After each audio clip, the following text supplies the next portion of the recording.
Hidden in the Horn of Africa, the Kingdom of Aksum once stood as one of the four great powers of the ancient world, rivaling Rome, Persia, and China. Yet, despite its stature, Aksum's history is cloaked in mystery. Who carved and erected the massive obelisks weighing hundreds of tons with a precision that still defies modern explanation? Is the legendary Ark of the Covenant truly guarded within Aksum, or is it only a sacred tale? And how could a civilization that once dominated intercontinental trade routes vanish almost without a trace?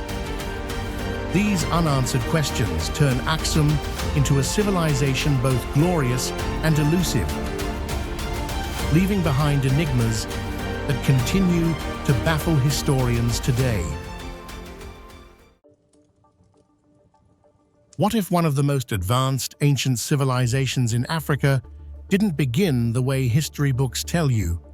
What if the Kingdom of Aksum, often called the Empire, that ruled two worlds, land and sea, had roots stretching so far back in time that its real beginning is still hidden under centuries of shifting soil, fading memory, and silent stone? Most historians will give you a safe answer. Aksum rose to prominence sometime between the 1st and 4th centuries CE. That's the narrative printed in school textbooks, displayed in museums, and echoed in documentaries. But dig deeper, both literally and figuratively, and you'll find something far stranger. Beneath the neat timelines lies evidence that refuses to cooperate. Pottery fragments, stone foundations, and burial sites scattered across the Ethiopian and Eritrean highlands hint at a civilization far older, far more complex, and far less understood. Some of these traces date back to around 500 BCE, 500 years before Aksum was supposed to exist. Archaeologists working in the rugged hills have uncovered artifacts that don't fit into the official start date. Layers of settlement remain stacked like the pages of an erased history book, each older than the one above. Some layers suggest bustling communities with trade goods from faraway lands. Long before Aksum's official birth, this raises a tantalizing question. Was Aksum a sudden political creation in the early centuries CE? Or was it the latest evolution of an already thriving civilization that had been quietly building itself for centuries? The debate has split scholars into two main camps. One side argues that Aksum was the natural outcome of African kingdoms in the Horn of Africa, expanding their influence and complexity. They see its architecture, its language, and its political systems as the product of local innovation, the result of generations of African ingenuity responding to the opportunities and challenges of their environment. The other side points to unmistakable traces of foreign influence, particularly from the Arabian Peninsula. Across the narrow stretch of water known as the Bab el-Mandeb Strait, they highlight similarities between ancient South Arabian architecture and early Aksumite stonework, between the Ge'ez script and Sabaean writing, and between certain religious practices found on both sides of the Red Sea. To them, Aksum's rise is less a purely local story and more a tale of cultural fusion, a meeting point between African kingdoms and Arab-Yemeni traders who brought new ideas, technologies, and perhaps even ruling dynasties. This is not just a question of origins, it's a question of identity. If Aksum was shaped by centuries of cultural exchange, then it stands as one of the earliest and most successful examples of global connectivity. But if it rose from purely African roots, then its technological and political sophistication challenge outdated assumptions about where advanced civilizations could emerge in the ancient world. Either way, the stakes for understanding Aksum's true birth are high. Part of the difficulty lies in the land itself. The Ethiopian highlands are breathtaking, but they are also a formidable archaeological puzzle. Heavy seasonal rains can wash away topsoil, while earthquakes and volcanic activity over the centuries have reshaped the terrain. What looks like untouched countryside may be hiding entire layers of history, buried under meters of earth or lost to erosion. In some places, ancient stone walls peek out from beneath fields and grazing land, hinting at settlements no one has yet fully excavated. Even the artifacts we do have are elusive. Pottery styles can suggest trade connections, but a shard alone cannot reveal whether it was made locally in imitation of foreign designs or imported from across the sea. Inscriptions in early scripts can be maddeningly incomplete, with half of a stone stele missing or the surface too worn to read. Every find answers one question while creating two more. Consider this trade across the Red Sea was already active long before Aksum's supposed rise. The Arabian kingdoms of Saba, Kataban, and Himyar were sending ships laden with incense, myrrh, and spices north toward the Mediterranean and east toward India. For these traders, the African coast was not an unknown frontier, it was a vital part of their network. Archaeological evidence from both sides of the sea suggests contact in the form of goods, ideas, and perhaps even migration. If South Arabian settlers established colonies or trading posts in what would later become Aksum, then the kingdom's sudden leap into prominence becomes less mysterious. It would have been standing on centuries of accumulated wealth, technology, and political know-how. But there's a catch. Not all of the material culture in early Aksum matches South Arabian designs. Many elements seem entirely local, distinctive pottery styles, unique burial customs, and monumental architecture with no clear counterpart across the sea. Some scholars interpret this as proof that Aksum's people adopted only what suited them from foreign contacts, shaping it into something uniquely their own. In other words, if there was outside influence, it was absorbed into a firmly African framework, rather than replacing it. Then there's the problem of oral history. Ethiopia and Eritrea have rich traditions of storytelling, and some accounts trace the origins of their kingdoms back to biblical times, even linking them to the union of King Solomon and the Queen of Sheba. These legends place Aksum not as an isolated latecomer to history, but as the heir to a line of rulers stretching deep into antiquity.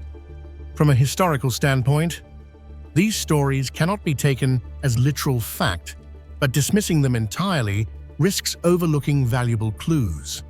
Oral traditions often preserve kernels of truth, even if wrapped in layers of myth. Perhaps there really was an ancient polity in the highlands that predated Aksum, remembered in distorted form by these legends. Excavations at sites like Yeha add more weight to this theory.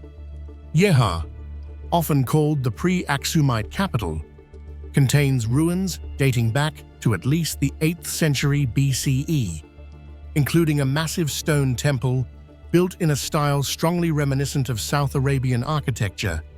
Some researchers see Yeha as the direct predecessor to Aksum, a seat of power that eventually shifted to the city of Aksum itself. If that's the case, then Aksum was not born in a political vacuum in the 1st century CE. It was the inheritor of centuries of political development and cultural blending. Yet other archaeologists caution against drawing too straight a line from Yeha to Aksum. They argue that centuries separate the decline of Yeha's prominence from Aksum's rise, and that the cultural landscape in between remains poorly understood. It's entirely possible, they say, that multiple kingdoms and chiefdoms rose and fell in the highlands before one emerged strong enough to dominate the region and launch Aksum's age of expansion. Why does all this matter? Because the origin story we choose to tell about Aksum shapes how we understand the ancient world as a whole. If we see it as a sudden miracle of statecraft, appearing almost overnight, then it becomes an anomaly, a lucky spark in an otherwise underdeveloped corner of the world.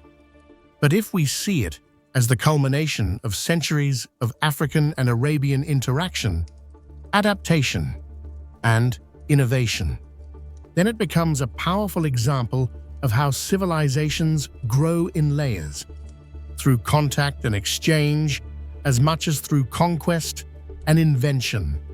In modern Ethiopia, the legacy of Aksum is everywhere in the Ge'ez script, still used in the liturgy of the Ethiopian Orthodox Church, in the towering obelisks that defy time and gravity, and in the pride of a people whose ancestors built an empire recognized by Rome, India, and Byzantium. But walk through the ancient ruins themselves, and you might notice something else: the silence. Stones do not volunteer their secrets. They wait, patient.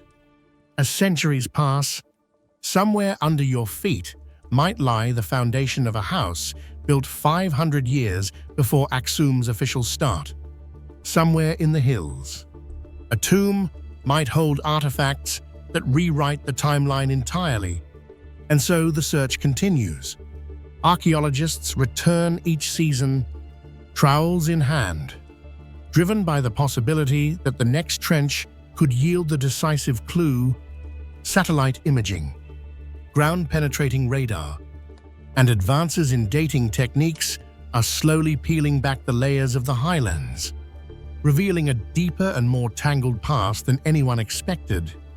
But the truth, the complete, unarguable truth, remains just out of reach. Perhaps that's the real power of Aksum's origins. It's a story that refuses to be pinned down, that demands we keep looking, keep questioning, keep imagining. Was it born from the red earth of Africa alone, or from the meeting of continents? Was it the heir to a kingdom that had been thriving for 1,000 years, or the bold creation of a new age? We may never answer these questions completely, but in chasing them, we draw closer not just to the past, but to understanding how civilizations everywhere come to be.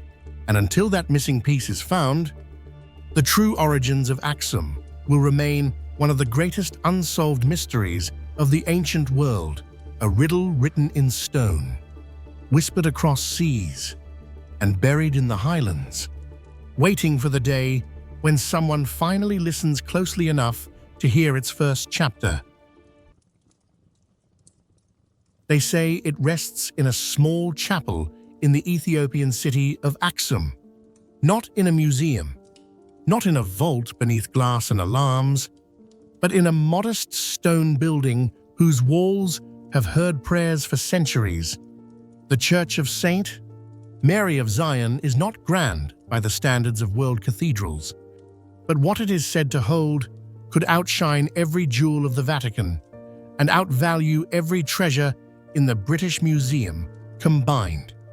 The Ark of the Covenant, the very chest, if tradition is to be believed, that once stood in the Holy of Holies of the Temple of Solomon, the same sacred object described in the book of Exodus as the resting place of the stone tablets inscribed with the 10 Commandments, a box overlaid with pure gold, its lid flanked by 2 golden cherubim, their wings touching at the center above the mercy seat.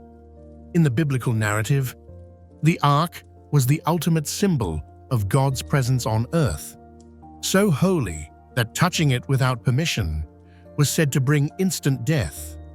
It led the Israelites through the wilderness, parted the Jordan River, and brought victory in battle. And then, somewhere along the twisting corridors of history, it vanished. Most scholars assume the Ark was lost, destroyed, or hidden during the Babylonian conquest of Jerusalem in 586 BCE. Some believe it lies buried beneath the Temple Mount. Others suggest it was taken to Babylon, melted down and forgotten. But in Ethiopia, the story continues not as speculation, but as fact. According to Ethiopian Orthodox tradition, the Ark did not fall to the Babylonians. It was carried away across the Red Sea to a land the ancient world barely knew, and it has never left. The tale begins with one of the most famous royal encounters in ancient lore, the visit of the Queen of Sheba to King Solomon. In Ethiopian tradition, she is known as Makeda, a ruler of extraordinary wisdom and beauty, whose kingdom encompassed parts of modern-day Ethiopia and Yemen. When she visited Jerusalem, she stayed with Solomon for months, discussing matters of state, religion, and trade. Ethiopian legend holds that during this visit, Solomon and Makeda conceived a son, Menelik. Years later, Menelik traveled to Jerusalem to meet his father. He was welcomed with open arms and stayed long enough to form deep ties with the city's priests. But when he returned to Ethiopia, the legend says he did not go alone. The high priest's son, moved by some divine or fateful impulse, accompanied him, bringing with him the Ark of the Covenant. In some versions, the priests themselves conspired to send the Ark away, fearing it might be seized in the political turmoil they sensed was coming. In others, the removal is portrayed as a theft, albeit one sanctioned by God, who willed the Ark to find a new home. From that moment on, the Ark's story leaves the pages of mainstream history and settles firmly into the chronicles of Ethiopia. The Kebra Nagast, a 14th century epic of Ethiopian Christianity, records the Ark's journey and proclaims that it was placed in Aksum, where it remains to this day. The Ethiopian Orthodox Church holds this belief not as a myth, but as a matter of spiritual fact. The Ark's supposed resting place is not in the grand main church, but in a small, heavily guarded chapel known as the Chapel of the Tablet. The building itself is unremarkable to the untrained eye, a square stone structure with small windows, shaded by trees, surrounded by an unassuming fence, but its guardian is unlike any other. Only one man on earth is allowed to see the Ark, the guardian of the Ark, a monk chosen for life. Once appointed, he never leaves the chapel's grounds. He spends his days in prayer and his nights in solitary vigil, tending to the Ark and protecting it from the outside world. No photographs, no independent inspections, no scientific analyses have ever been permitted. The guardian does not speak to outsiders about what he sees. His role is not to prove, but to safeguard. When he dies, another monk is chosen, and the cycle begins again. To the modern world, this arrangement is maddening. How can we know if the Ark is truly there without opening the doors and looking inside? But to the faithful, the question misses the point. The Ark is not an artifact to be catalogued and studied. It is a living covenant between God and his people, and to touch it, to see it, even to gaze upon it without divine sanction, would be to risk everything. Still, whispers persist. Over the years, a handful of people have claimed to have caught glimpses of the Ark during rare processions in Ethiopian history. When a covered object is carried through the streets during the festival of Timkat, celebrating the baptism of Christ, the Ethiopian Orthodox Church explains that what is displayed in these processions are replicas tablets, each representing the original Ark. But some witnesses insist that, in the past, the real thing was paraded under layers of fabric, never uncovered, but heavy enough and shaped enough to stir suspicion. Historians outside Ethiopia remain divided. Some see the story as a powerful piece of national identity, a myth that binds the Ethiopian Orthodox Church and its followers to a direct link with the biblical past. Others point out that Ethiopia's isolation for much of its history made it possible for such a belief to remain unchallenged. Surviving in an unbroken chain of oral and written tradition, skeptics argue that even if an ancient chest is housed in Aksum, it is unlikely to be the original ark described in the Hebrew Bible. They suggest it could be a later replica, perhaps brought from Jerusalem in antiquity, but not containing the original tablets. And yet, no one has disproven it. In an age where satellites can read license plates from orbit and DNA can be extracted from a 5,000-year-old tooth, the Ark of the Covenant remains beyond the reach of verification. It is both tantalizingly specific in its location and utterly untouchable. That paradox is part of its enduring magnetism. The implications, if the Ark were proven to be real, are staggering. It would be the most important biblical artifact ever discovered, altering the study of ancient religion, archaeology, and history in one stroke. It would also raise thorny questions should it remain in Ethiopia, where it has been guarded for centuries. Should it be displayed to the world, or would doing so violate the very sanctity that has preserved it? Could it even be moved without danger, not just physical, but spiritual? For the people of Aksum, these questions are irrelevant. The Ark is not a mystery to them. It is a fact of life, an anchor of faith. Pilgrims travel from all over Ethiopia to stand outside the chapel, to pray, to feel the nearness of what they believe is the most sacred object on earth. Tourists are welcome to see the outside, to walk the grounds, to visit the main church. But when they reach the fence around the chapel, that is where the journey stops. The rest lies in the hands of the guardian and perhaps in the hands of God. Even the guardian's own death is an event of quiet, solemn transition. There is no public ceremony, no announcement. Within the walls, the Ark's keeper departs, and another is chosen, disappearing into a life of seclusion. The line of guardians stretches back into history, unbroken, each a link in a chain that connects the present to an ancient past that most of the world has forgotten. Standing in Aksum today, you can almost feel the weight of it, not just the Ark itself, but the centuries of belief and secrecy wrapped around it.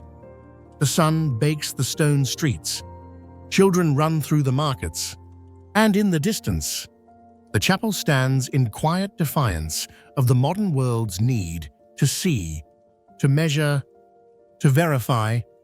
And perhaps that's the point. The Ark of the Covenant, whether it lies within those walls or not, forces us to confront the limits of our knowledge. It asks whether faith can exist without proof, and whether some mysteries are meant to remain mysteries. In a time when the world's secrets are shrinking, when technology promises to illuminate every dark corner, the Ark in Aksum remains in shadow, guarded by a man who will not leave.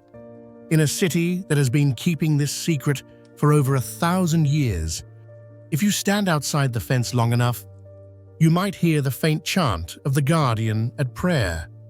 You will not see the Ark. You will not touch it. But you will walk away with the unsettling feeling that, in some small stone chapel in the highlands of Ethiopia, the most powerful relic of the ancient world might be resting just a few meters from where you stood, and that you will never, ever know for sure. They rise from the earth like frozen beams of sunlight, taller than the trees that surround them, sharper than the shadows they cast on the baked red soil. The obelisks of Aksum are not the kind you might see in a European capital, slim, granite spires transplanted from Egypt, standing on traffic islands like decorative souvenirs. No, these are giants, ancient and immovable, carved from single pieces of stone so large that modern engineers have quietly admitted they would struggle to move them today.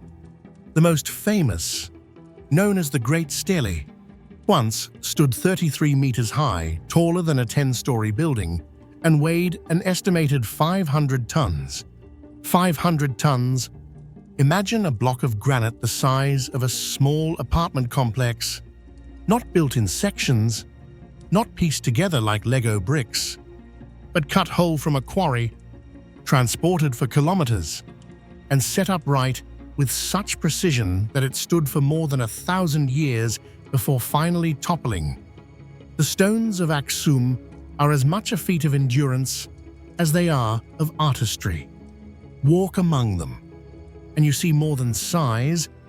The surfaces are carved with astonishing detail. The faces of the obelisks etched to mimic multi-story buildings, complete with windows, doors, and decorative panels.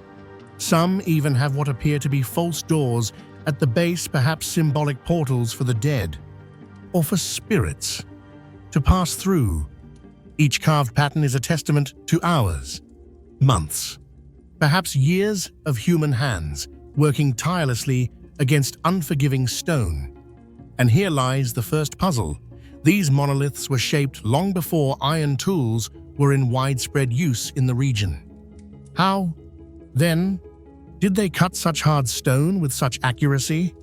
Archaeologists suspect the Aksumites used pounding stones made of an even harder material, dolerite, to chip away at the granite. Dolerite hammers have been found at nearby quarry sites, rounded from repeated blows, but the sheer volume of work boggles the mind.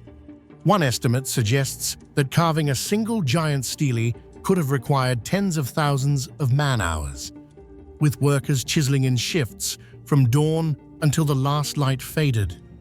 And that's before you even consider the problem of moving it. The quarry for these obelisks lies several kilometers from the stele field. That might not sound far until you remember what we're talking about: a single stone block heavier than the largest piece of the Parthenon, heavier than any stone used in the Great Pyramid of Giza, dragged across uneven terrain in an age without wheels, sturdy enough for such a load. No one can say with certainty how they did it. Theories range from enormous sledges pulled by hundreds, perhaps thousands of men, to the use of rolling logs, to the possibility of dragging the stones over prepared paths slicked with mud or animal fat. Each method has its problems. Logs would have splintered under the weight. Mud would have dried too quickly under the fierce Ethiopian sun. And then comes the hardest part of all, standing them upright. Imagine you've managed to drag a skyscraper-sized block of granite into position, and now you need to raise it from horizontal to vertical without cranes, without hydraulic lifts, without steel cables. Some researchers believe the Aksumites dug massive earthen ramps and pits, levering the stone gradually upright while backfilling the hole beneath it. Others suggest complex counterweight systems of stone and timber. None of these ideas have been proven. They remain educated guesses at best. The people of Aksum left no written manuals, no diagrams. Only the stones remain, mute but defiant. The obelisks were more than feats of engineering. They were monuments with meaning. Most scholars agree they served as grave markers for the elite kings, nobles, and the wealthy classes of Aksum. Beneath some of them lie elaborate tombs and burial chambers, cut deep into the bedrock, where the dead would have been laid to rest with goods for the afterlife. The carved windows and doors may have represented the dwellings of the departed in the next world, a symbolic architecture that echoed the grandeur of their lives. But others see something more: the precision, the sheer scale, and the energy required suggest that these stelae were also political statements, proof that Aksum was not just another regional kingdom, but a power capable of mastering stone, labor, and the will of its people. They rose as eternal advertisements for a civilization that commanded both land and sea, whose merchants sailed to India and Rome, whose kings minted gold coins and sent embassies to Byzantium. Standing in the shadow of a stele, you cannot help but feel the weight of that ambition. Some of the stelae have had turbulent journeys of their own. One of the largest, known as the obelisk of Aksum, was taken from Ethiopia by Italian forces during the invasion of 1937. Dismantled into 3 sections, it was shipped in to Rome and reassembled in the Piazza di Porta Capena, where it stood for decades as a trophy of imperial conquest. Only in 2005, after years of negotiations, was it returned to Ethiopia and re-erected near its original location, a rare victory for cultural repatriation. The feat of transporting it back, even with modern cranes and aircraft, was so complex that it took 3 massive cargo planes to deliver the pieces. A reminder of just how extraordinary it was for the Aksumites to have moved it at all. Not all the obelisks survived intact. The Great Stele, the tallest ever erected, now lies broken in pieces where it fell more than 1,000 years ago. The reason for its collapse is uncertain. Some believe an earthquake toppled it. Others think the foundation shifted in the soft earth. Whatever the cause, its fall must have been cataclysmic, the sound of hundreds of tons of granite crashing to the ground, echoing through the valley like thunder. And yet, even in ruin, it remains magnificent. What's perhaps most haunting about the stelae is how they seem to stand outside of time. While the city of Aksum changed, kingdoms rose and fell. The Christian cross replaced earlier symbols. The bustling trade routes shifted. The stones remained. They are not pristine. Wind and rain have worn them.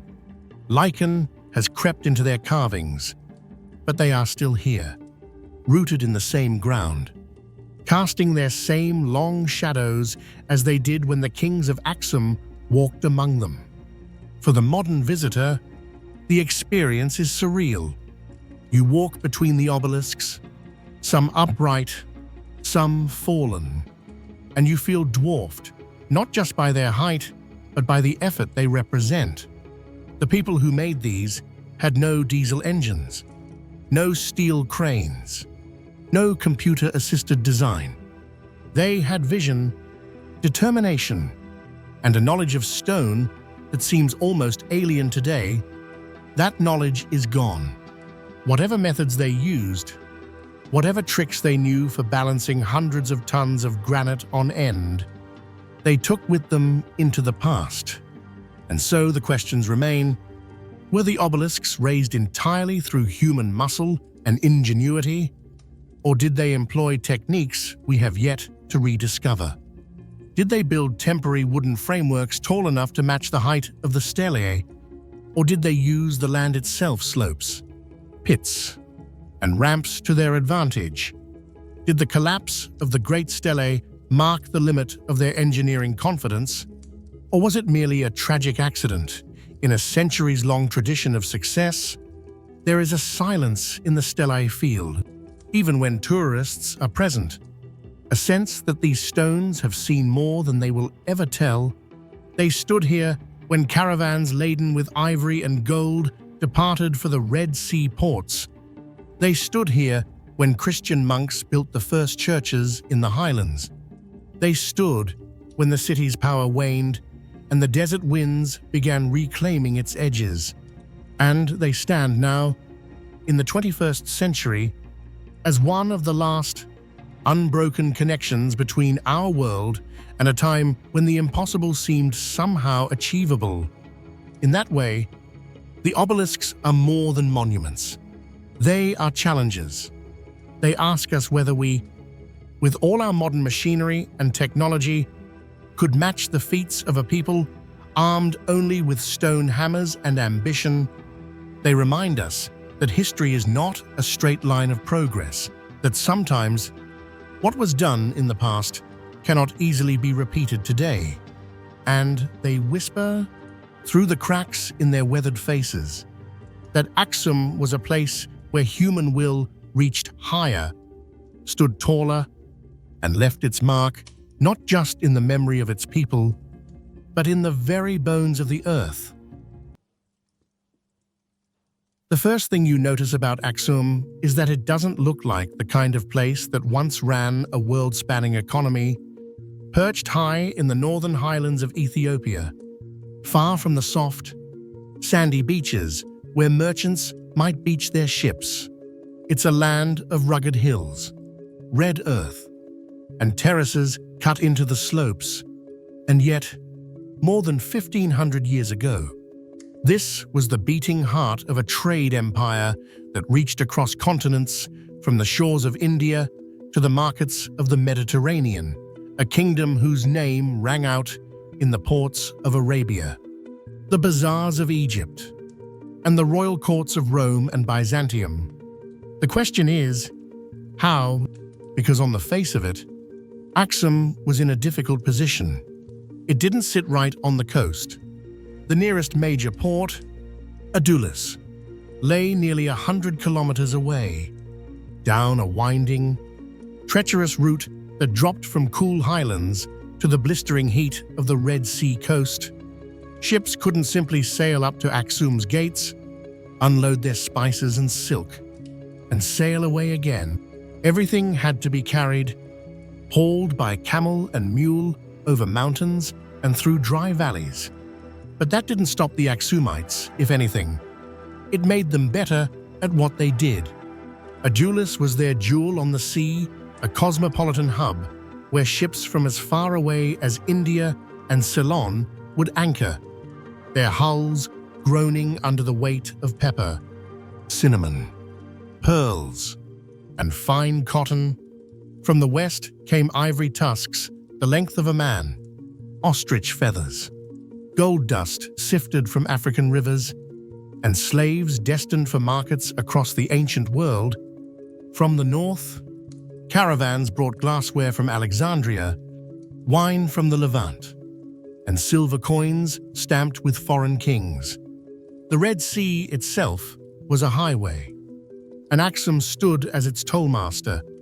What made the system so extraordinary was the way Aksum stitched together worlds that had no business being connected. Picture it, pepper-picked on the Malabar coast of India might find itself on the same ship as raw emeralds mined in Egypt, with both items being weighed and taxed under the watchful eyes of Aksumite officials at Adulis. Aksumite merchants didn't just shuffle goods along the chain, they added value, repackaging, refining, and sometimes monopolizing the routes entirely. Control the choke points, and you control the wealth. And Aksum understood this centuries before the concept of a global economy existed. The real trick was their navy. This is where the mystery deepens. For a kingdom that left behind no vast shipyards or surviving hulls, Aksum maintained maritime power for hundreds of years. Ancient Greek and Roman accounts describe fleets of large, stone-plank ships, vessels fast enough to run with the monsoon winds across the Arabian Sea, sturdy enough to carry cargo for months at a time.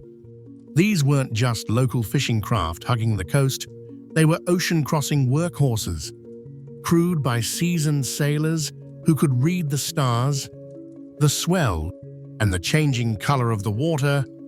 We still don't fully know where these ships were built. Some historians believe the shipyards may have been hidden along sheltered coves south of Adulis, using imported timber from inland forests. Others think the fleet was partly outsourced, constructed in allied ports in southern Arabia or even India, then sailed under Aksumite colors. However they did it, the result was the same, a reliable maritime network that could pivot to follow shifting winds and seasons, always keeping goods moving in both directions. Even more intriguing is how Aksum managed to maintain influence over such vast distances without the sprawling garrisons or colonies favored by Rome. They didn't need to plant flags in foreign soil, they planted themselves in the flow of trade. By controlling Adulis and the inland routes, they became indispensable. Merchants from the east needed them to reach the west. Merchants from the west needed them to reach the east. As long as both sides wanted what the other offered, Aksum thrived as the middleman no one could bypass. Their reach extended well beyond simple commodities. They traded in ideas, in religion, in political alliances.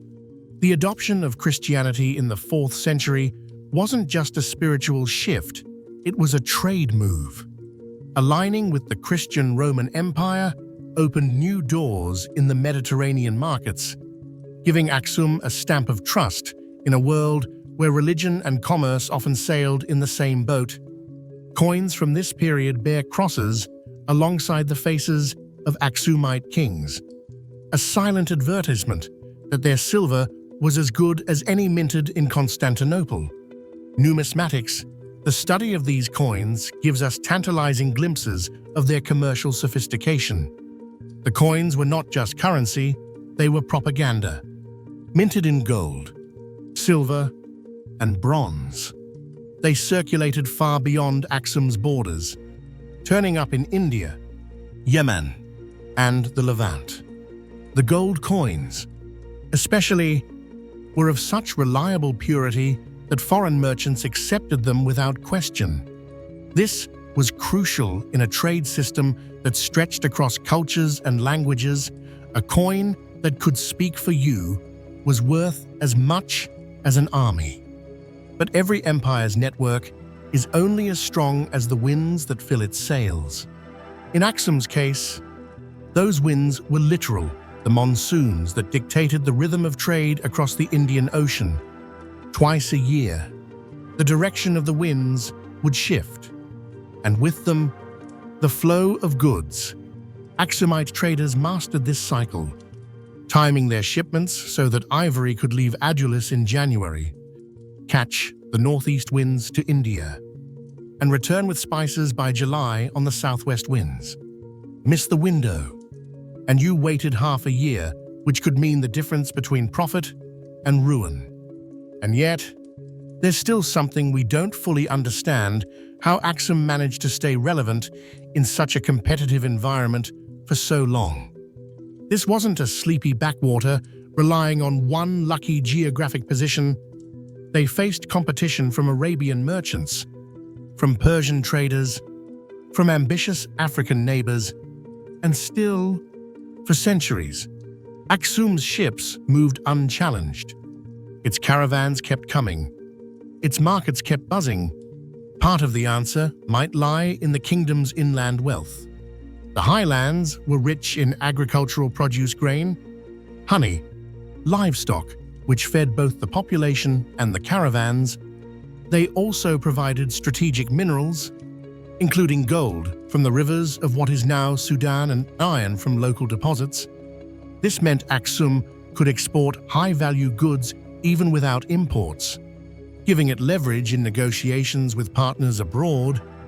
But trade dominance is a fragile thing.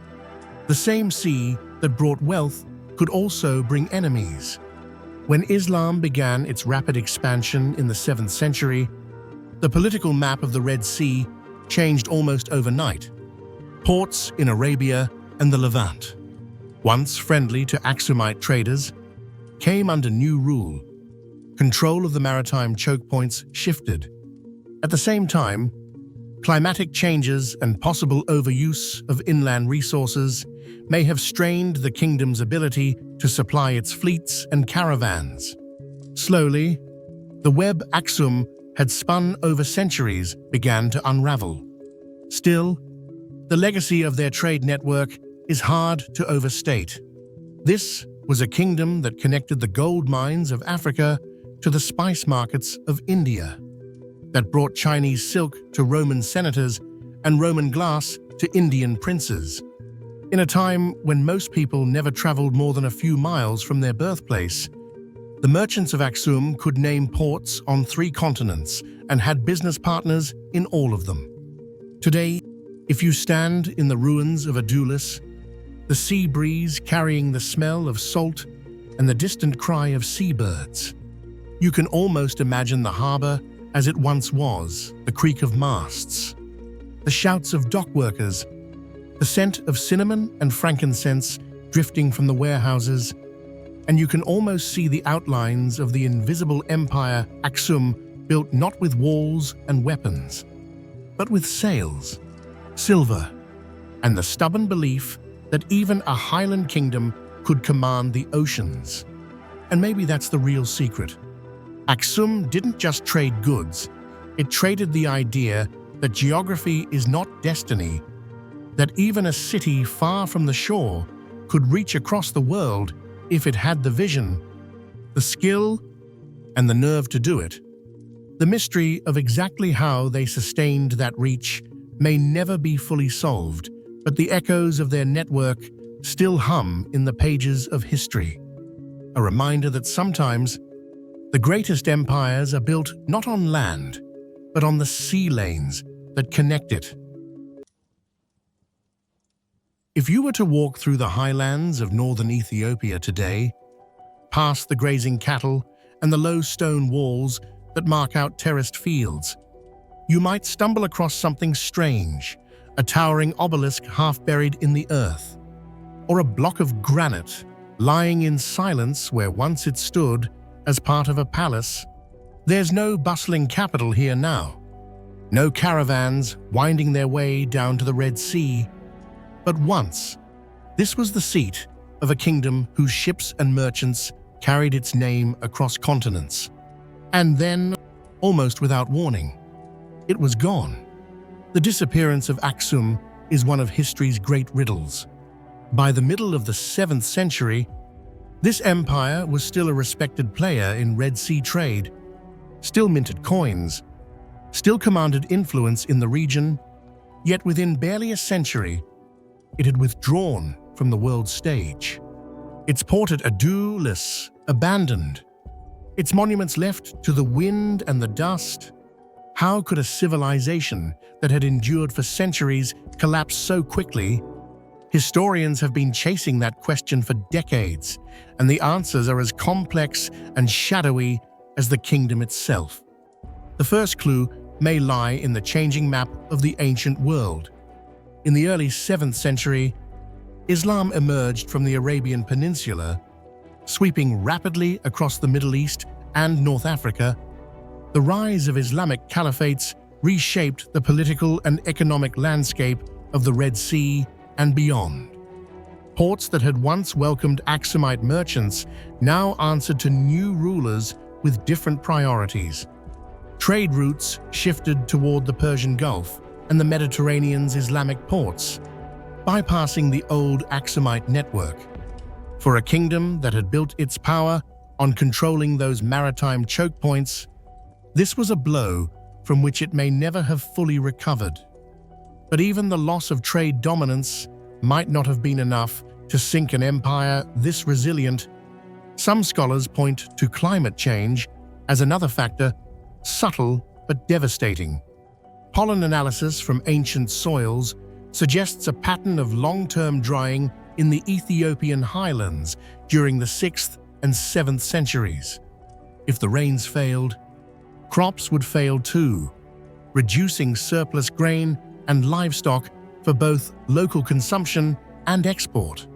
Less food meant less ability to feed caravans, sustain armies, and maintain urban populations. And when famine hits, trade slows, tax revenues shrink, and even the mightiest capital can start to crumble. Then there's the specter of disease. The 6th century saw waves of plague sweep through the Mediterranean and beyond, most notoriously, the plague of Justinian, which decimated populations from Constantinople to Egypt. While direct evidence for its spread into Aksum is scarce, trade made such transmission almost inevitable.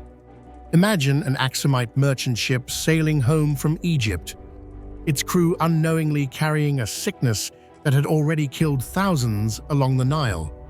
A plague in the highland capital could have hollowed out its labor force, weakened its military, and shaken the very confidence of its people. And yet, there's another layer to the mystery, the possibility of internal conflict. We know from inscriptions and later chronicles that Aksum was not a monolith of peace. Like any empire, it had its factions, its rival nobles, its contested successions. A weakened economy and shifting trade might have exacerbated old rivalries, sparking civil strife. Competing claimants to the throne could have drained resources in prolonged disputes, leaving the kingdom vulnerable to external threats and unable to adapt to new geopolitical realities. Still, what makes Aksum's decline so intriguing is how thoroughly it vanished from international view. There was no great battle recorded in foreign chronicles, no mass invasion that wiped its name from maps overnight. Instead, it's as if Aksum simply turned inward, retreating into the highlands and closing its gates to the wider world. By the 8th century, its coinage had ceased, its port was silent, and the once proud capital had lost its central role. The power vacuum along the Red Sea was filled by others Arab merchants, Persian traders, and the rising powers of the Islamic world. Some theories suggest this withdrawal was deliberate. Perhaps, facing overwhelming competition and changing tides, Aksum's rulers chose to consolidate power inland, focusing on survival rather than expansion. Ethiopia's rugged mountains and high plateaus made it an ideal redoubt difficult to invade. Rich in local resources and insulated from the constant shifts of coastal politics, over time, the political center of gravity shifted to new highland capitals, leaving the old city of Aksum as a ceremonial and religious center rather than an imperial powerhouse. Religion may also have played a role in this transformation. The kingdom's Christian identity, established in the 4th century, became a defining feature of Ethiopian civilization for centuries to come. But in a region where Islam was rapidly becoming the dominant faith, being an isolated Christian state could have meant losing crucial alliances and trade partnerships. It's possible that Aksum's rulers, unable or unwilling to navigate this new religious dynamic, found themselves increasingly cut off from the networks that had once fueled their prosperity. And yet, for all these possible explanations, there remains something elusive, a sense that we're missing a critical piece of the puzzle. Archaeology offers tantalizing glimpses, abandoned irrigation channels, half-completed building projects, changes in pottery styles, shifts in burial practices.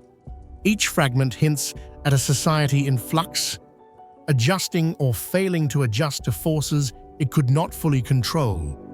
But the complete story remains out of reach, buried beneath centuries of soil and legend. Today, when you walk among the stelae of Aksum, it's hard not to feel the weight of that absence. These stone giants, some standing, others toppled, were carved to last for eternity, to proclaim the might of kings whose names we still know. And yet, the people who built them could not prevent their world from changing. The wind that sweeps through the highlands whispers of caravans that no longer come, of ships that no longer sail from Adulis, of markets where the coins of Aksum once clinked in the hands of merchants from 3 continents. What's remarkable, though, is that Aksum did not vanish in the way so many other empires did, swallowed entirely by conquest or disaster. Its culture, its language, and its faith endured. woven into the fabric of Ethiopia's later kingdoms. The script of Ge'ez, the traditions of highland farming, the architectural echoes in later churches, all are living reminders that the Aksumite legacy survived even if its empire did not. In that sense, the disappearance of Aksum is less about total erasure and more about transformation. The kingdom's political power faded, but its identity persisted, adapted, and found new expressions in the centuries that followed. Perhaps that's the final twist in this mystery. We tend to imagine the fall of civilizations as dramatic events, cities burning, thrones overturned, worlds ending overnight. But sometimes, decline is quieter, more deliberate, like a ship slipping anchor and drifting out of sight. Aksum's rulers may have stepped back from the global stage, not because they were destroyed, but because they chose a different course, one that history, with its love of battles and conquests, finds harder to record. And so, the disappearance of Aksum remains a puzzle with no single solution, a convergence of climate, commerce, politics, and human choice. Each theory answers part of the question, but none explains it all. The highland winds still sweep over the stones, carrying with them the ghosts of a kingdom that once commanded the Red Sea, reminding us that even the greatest empires are at the mercy of forces beyond their control. And perhaps, somewhere in the still unexcavated earth, the missing piece of Aksum's story is waiting to be found: a record, a relic, a whisper from the past that will tell us why the empire that ruled the waves chose to leave the shore. If history is written in stone, it is also whispered in script. And in the highlands of Ethiopia, the whispers have been remarkably consistent for more than a millennium and a half. Carved into obelisks, inscribed on coins, inked into vellum manuscripts, the letters of Ge'ez, the ancient script of Aksum, have endured like a heartbeat that never forgot its rhythm. For 1,500 years, through the rise and fall of kings, invasions, droughts, plagues, and shifting religions, Ge'ez has changed so little that a scribe from the 5th century could sit beside one from the 21st and still read the same words. That, in itself, is extraordinary. Most scripts evolve quickly. Political upheaval changes official orthographies. New technologies demand streamlined writing. Foreign influence can bend alphabets into unfamiliar shapes. But not here. In Ethiopia, the shapes of Ge'ez letters have stayed stubbornly loyal to their ancient forms. The vowels are marked in a way that makes them feel almost musical. The lines and loops carry the same aesthetic sensibility seen in inscriptions from the height of Aksum's empire. It is as though the language refused to move on, anchored to a cultural identity that would not yield to time. But Ge'ez is not purely Ethiopian in its origin. Its roots bear the fingerprints of an older connection, one that stretches across the Red Sea into ancient South Arabia. Linguists can see it in the structure, the phonetics, and even in certain shapes of the letters themselves. This connection is a historical fact, but the exact mechanism of that exchange remains shrouded in mystery. Was Ge'ez imported wholesale from South Arabia and then adapted, or was it a local script that evolved under the influence of visiting traders, settlers, or even conquerors from Yemen? The answer has eluded historians for over a century. The geography makes the theory of cross-cultural exchange plausible. The Red Sea is not an oceanic gulf. It's a narrow corridor, a ribbon of water linking Africa and Arabia. On a clear day, from certain coastal heights, you can see the opposite shore. For millennia, This was not a barrier, but a bridge. Ships and dhows plied its waters carrying frankincense, myrrh, ivory, gold, and with them, ideas, customs, and words. Merchants from Saba, Himyar, and Kataban docked in Aksumite ports like Adulis. Some stayed for weeks, some for years, and some for generations. It is easy to imagine a Sabaean scribe setting up shop in an Aksumite market, recording transactions in his own script, and an Ethiopian apprentice learning the shapes, adapting them for his own language. And yet, the archaeological record does not give us a neat origin story. Inscriptions in Proto-Ge'ez appear alongside South Arabian inscriptions from roughly the same period, suggesting not a simple handover, but a period of mutual influence. In some cases, South Arabian letter forms are used to write an early form of Ge'ez language. In others, we see uniquely Ethiopian modifications emerging earlier than we'd expect if the script had been fully imported. It's as if the two systems were in dialogue, borrowing, rejecting, reshaping a living script forged in cultural conversation. What deepens the mystery is the tenacity of Ge'ez after Aksum's political power waned. Scripts often fade with the empires that use them. The fall of Rome saw Latin writing evolve dramatically across Europe.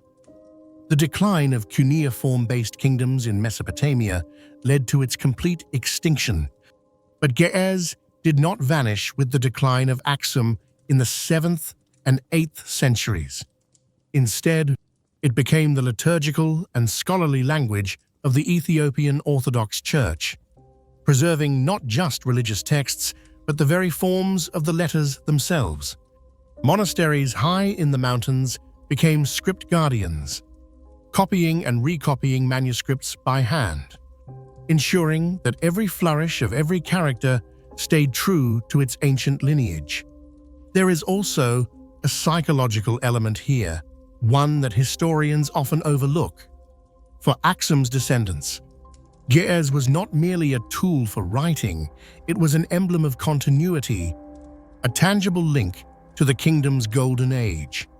To alter the script would have been to tamper with the chain that connected them to their past.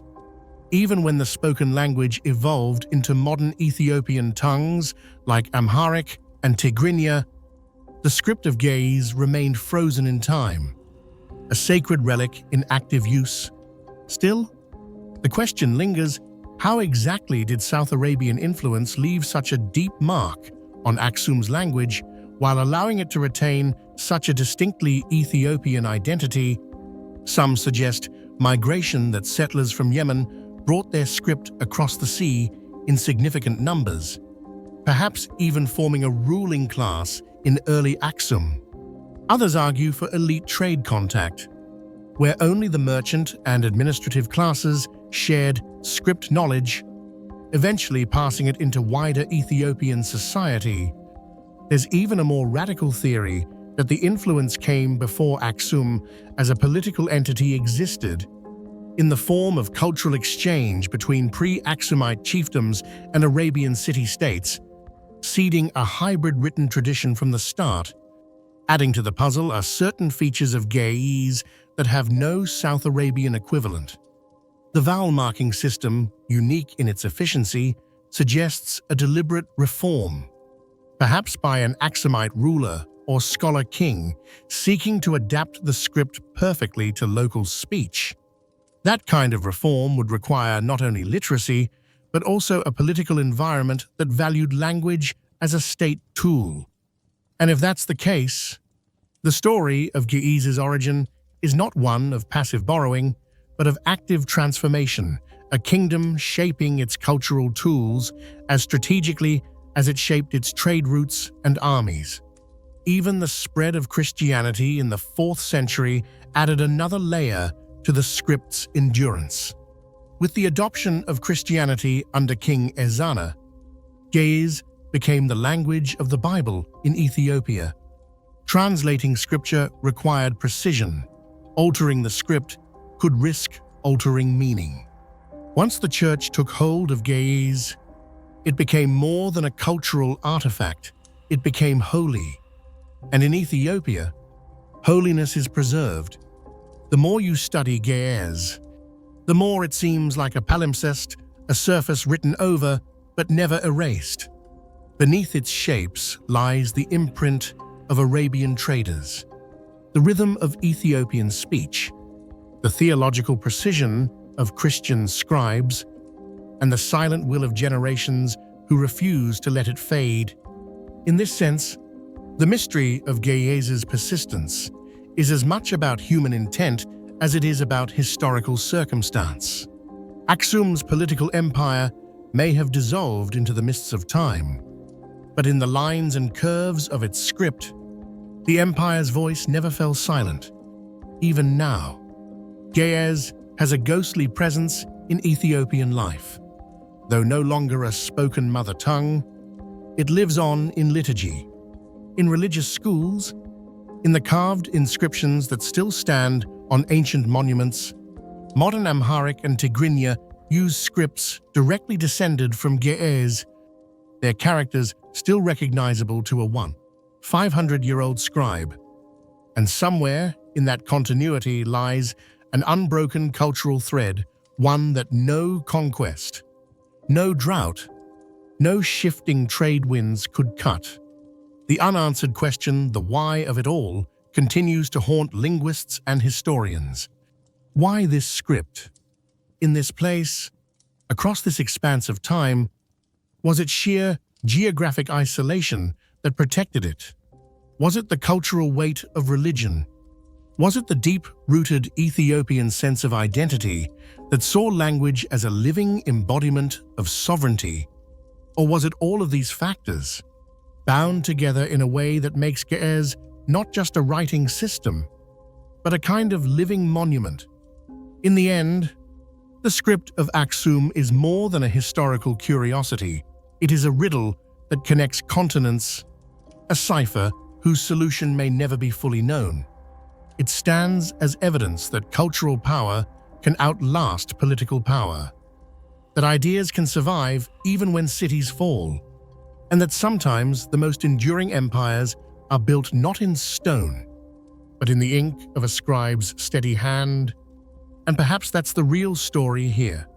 Empires vanish, ports are abandoned, obelisks crack and tumble, but as long as someone, somewhere, traces those same ancient letters on a fresh page, the voice of Aksum still speaks clear, defiant, and unchanged, as if daring time itself to try and silence it.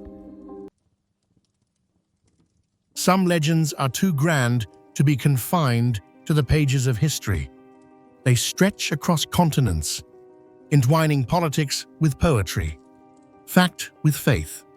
In Ethiopia, one such legend is not merely remembered, it is lived. It is whispered in churches, carved into royal genealogies, and sung in the liturgy of a people who see themselves as heirs to one of the most famous love stories in the ancient world, the union of King Solomon of Israel and the Queen of Sheba. And in this telling, Aksum is not just an African empire, it is the living continuation of a royal bloodline that begins in the gilded courts of Jerusalem. The Ethiopian version of the story is recorded in the Kebra Nagast, the Glory of the Kings, a medieval text that reads like scripture and royal propaganda in equal measure.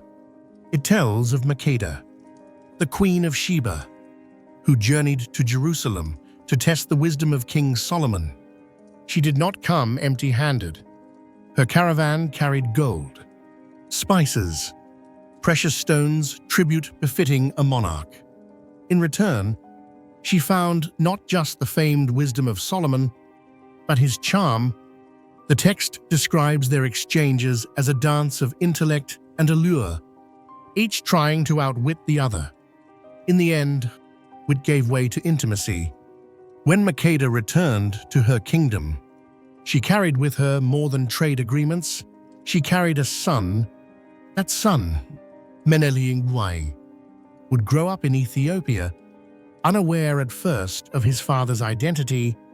According to the Kibra Nagast, when he came of age, Makeda sent him to Jerusalem to meet Solomon. The reunion was warm, and Solomon, recognizing the boy as his heir, offered him the throne, but Menelik refused to stay, choosing instead to return to his mother's land. He did not return alone. The text claims that he and his companions carried with them the Ark of the Covenant, the most sacred object in Judaism, containing the stone tablets of the Ten Commandments, bringing it to Aksum, where it would be kept safe for all time. This story is not a mere embellishment in Ethiopian culture. It is the backbone of its royal ideology.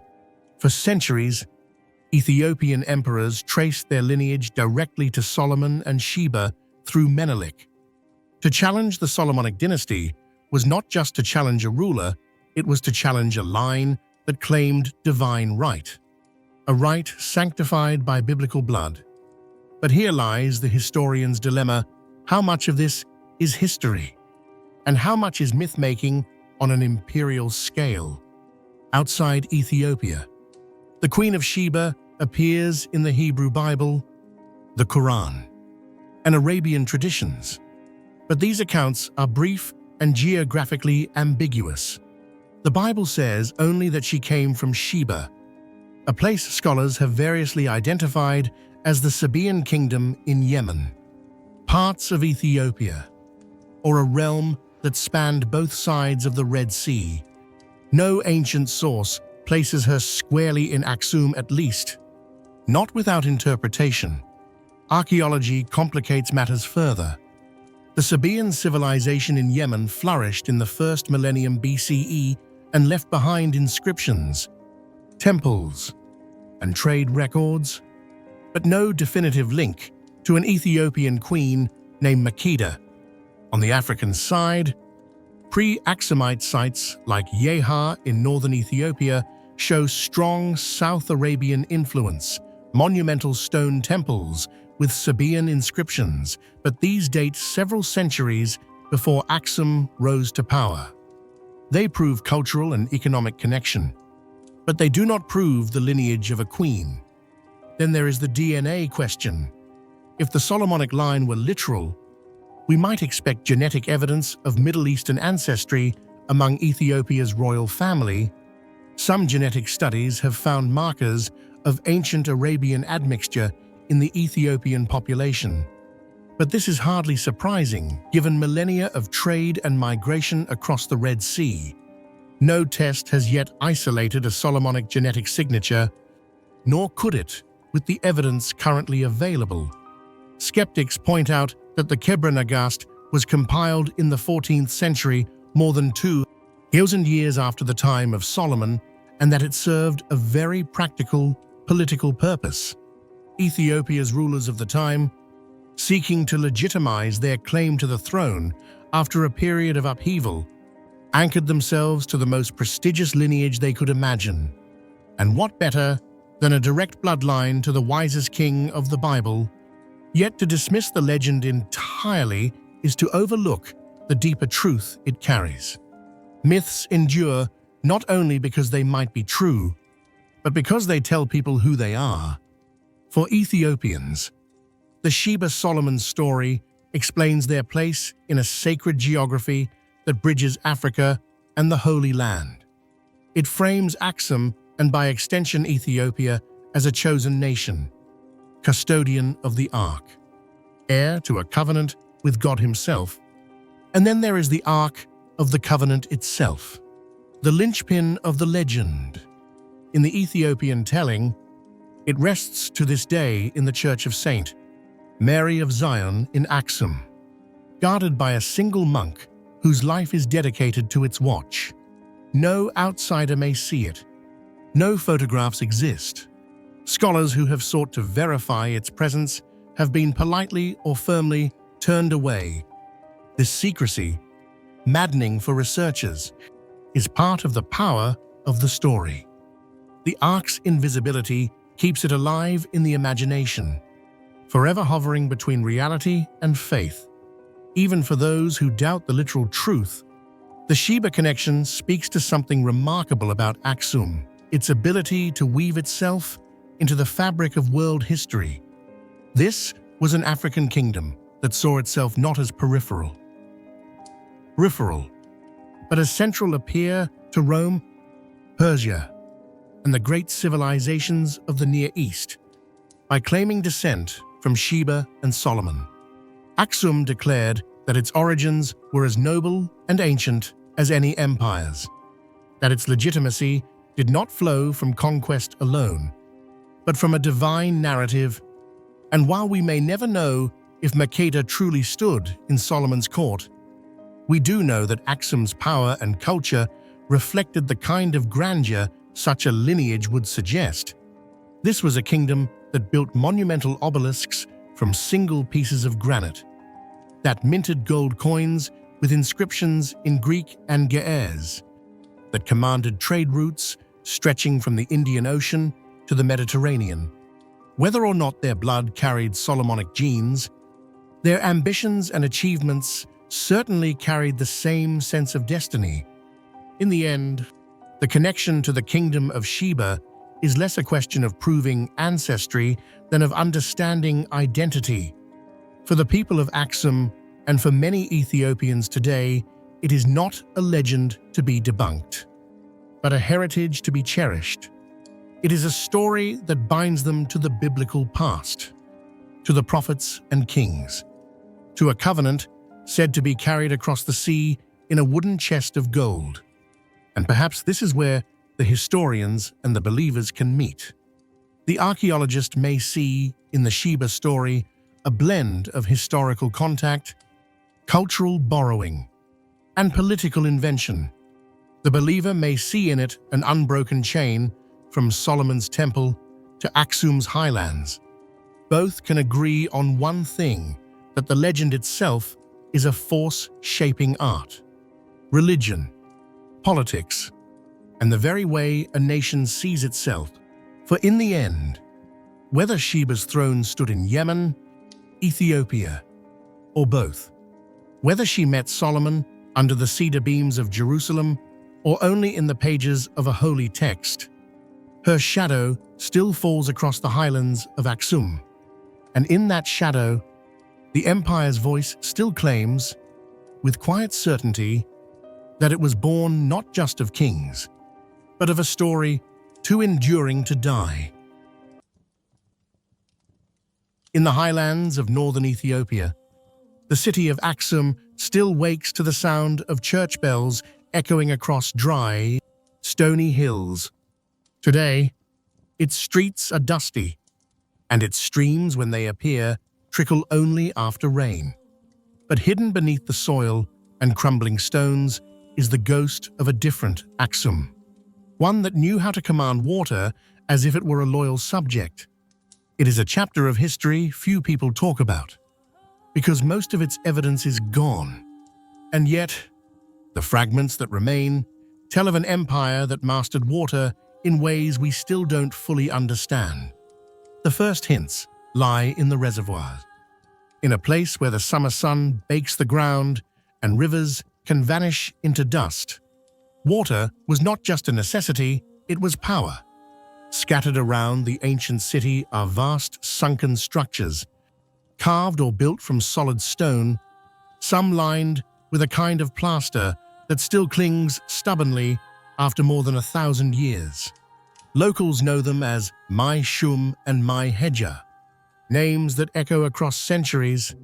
To the untrained eye, they are just big, empty basins. But their size, some large enough to hold thousands of cubic meters, tells a different story. These were not simple cisterns. They were the heart of a carefully planned hydraulic system. How did they work? That is where the mystery begins. Archaeologists have found channels, sometimes cut directly into bedrock, leading into and out of these reservoirs. Some are surprisingly narrow, as if designed to control the flow with precision.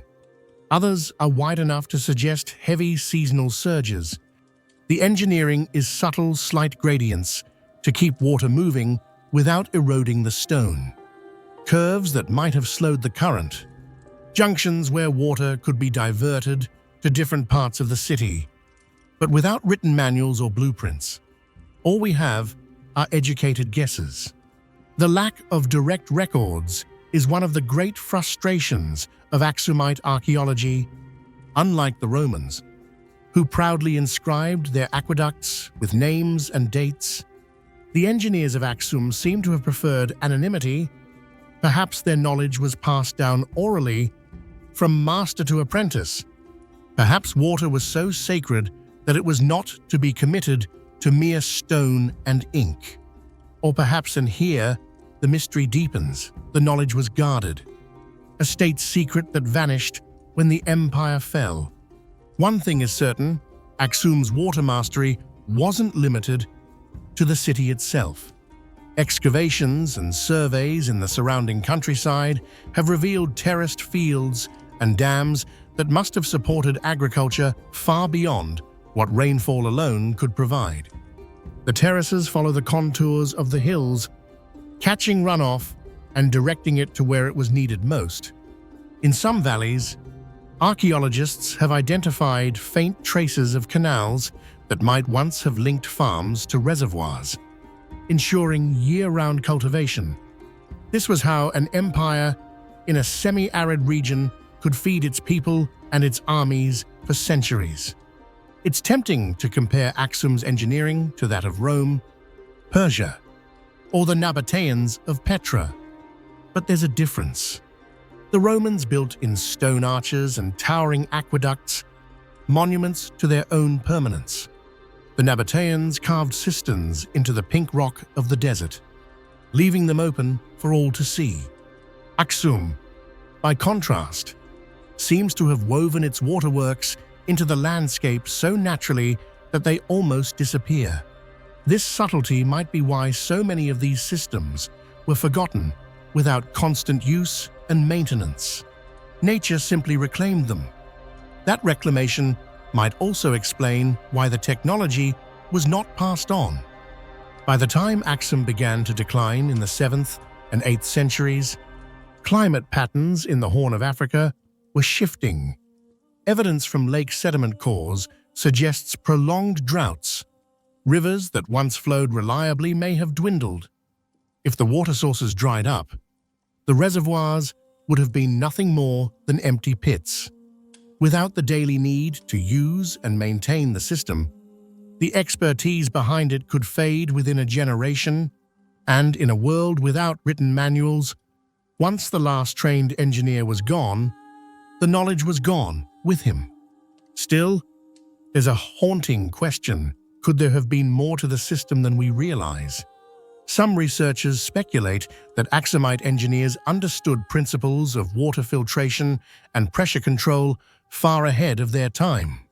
Microscopic analysis of certain plaster fragments has revealed traces of volcanic ash, a material known to strengthen cement and make it more waterproof, something the Romans famously used in their harbor constructions. If Aksum independently developed or adapted this technique, it would place them among the most advanced civil engineers of the ancient world. Then there are the legends. Local oral traditions speak of underground channels that brought water from hidden springs in the hills. Channels so well concealed that enemies could not cut them off during siege. These tales might be exaggerations, but they align with scattered archaeological depressions in the ground where no natural river flows. Collapsed tunnels that seem too regular to be natural caves. Some of these passages lead to springs still in use today, suggesting that at least part of the legend may be rooted in reality. The greatest irony is that, in the modern era, parts of Aksum's ancient water infrastructure have been repurposed without anyone realizing their full historical significance. Farmers have used old channels to irrigate fields, unaware that their stone walls were laid over 1,000 years ago. Children swim in reservoirs whose origins they can't name. The city still draws water from sources that may have been engineered by people whose language, tools, and techniques have long since vanished. If the system could be fully reconstructed, it might not only rewrite our understanding of Aksumite civilization, but also offer practical lessons for today. In an era when drought threatens millions across the Horn of Africa, the ability to capture and store seasonal rains is more vital than ever. Engineers studying the remnants believe that some of the old methods, especially the integration of reservoirs with terraced agriculture, could be adapted for modern use with minimal technology. In other words, the future might depend, in part, on resurrecting the past. But to do that, we would have to overcome the central problem, the scarcity of data. Every year, erosion and construction erase a little more of Aksum's hydraulic heritage. Some sites have been damaged by quarrying, others by urban expansion. Without a concerted archaeological effort, the puzzle may remain incomplete forever. And perhaps that's what makes the lost water engineering of Aksum so compelling. It's not just the mystery of how they did it, it's the poignancy of what was lost. Imagine an empire whose lifeblood was not just gold or ivory, but the flow of water itself captured, guided, and released according to human will. Imagine the skill it took to read the land so intimately, to predict where rain would gather and how it would move. Now imagine all that knowledge evaporating like morning dew, leaving behind only empty stone basins and half-buried channels. Standing by Mai Shum today, you can almost hear the echoes, the rush of water in channels long dry, the creak of leather buckets lifting the last drops from the basin, the shouted orders of engineers ensuring every household would have enough to drink. And then, silence. The basins fill now only when the rains are generous. And even there, their water is not guided by the hands that built them. In the end, the lost waterworks of Aksum are more than just an archaeological curiosity. They are a reminder that civilizations are as fragile as the systems that sustain them. Mastery can be lost, not through conquest alone, but through the slow erosion of memory. And perhaps the real tragedy is not that we don't know exactly how Aksum managed its water, but that we didn't hold on to that knowledge when we had the chance. Somewhere beneath the stones and soil, the answers still wait. But like water in a hidden spring, they will only come to the surface if we know where and how to look.